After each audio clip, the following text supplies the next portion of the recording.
I've realized that really kind of caught me off guard is how many people spend more money on shit than they can afford. Funny thing to say, but it's actually very basic. I'm actually talking about the amount of people that have emailed me in the last 6 months because I've been on this rant lately of trying to get people to move back in with their parents at 30 and 40. Yeah, I'm hot on this.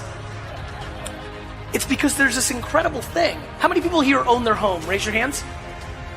The people that just raised their hands, 90% of people that own their homes don't use more than 50% of their home. They have 3 extra bedrooms that they don't need.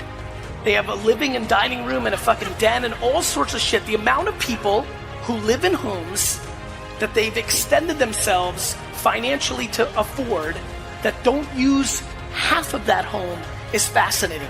The amount of people who are in debt so they can drive a car that has a logo on it that makes them feel better because that's keeping up with the Joneses or other people's judgment is fascinating to me.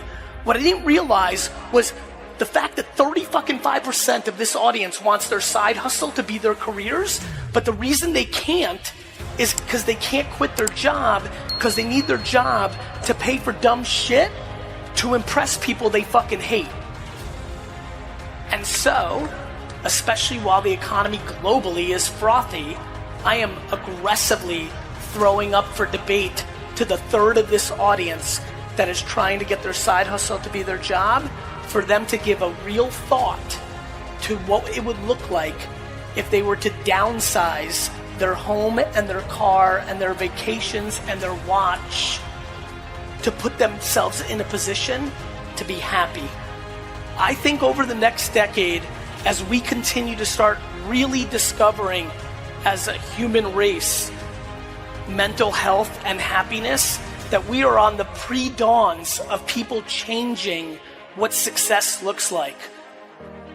When I really look at the world, and I grew up super humbly, I've spent my 10 years ago career in the explosion of Silicon Valley.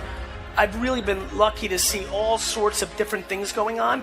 It is super cliche, but absolutely true that the money happiness thing is just a funny thing. People that don't have it think it does bring happiness. People that have it know it's not true. And when you really look at suicide data and things, depression data, it's fascinating who struggles with it.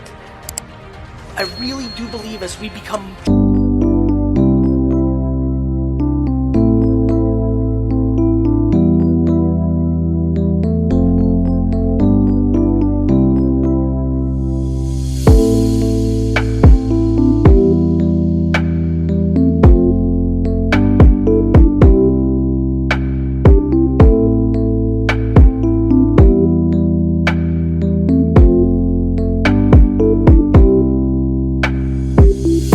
dramatically more thoughtful about happiness versus money, that a lot of people are going to start really looking at the things they amass and how much that is a choker to their happiness. And so what really excites me right now is how frothy the economy is globally, and I know so many of you can take advantage of selling high, positioning yourself to be happy.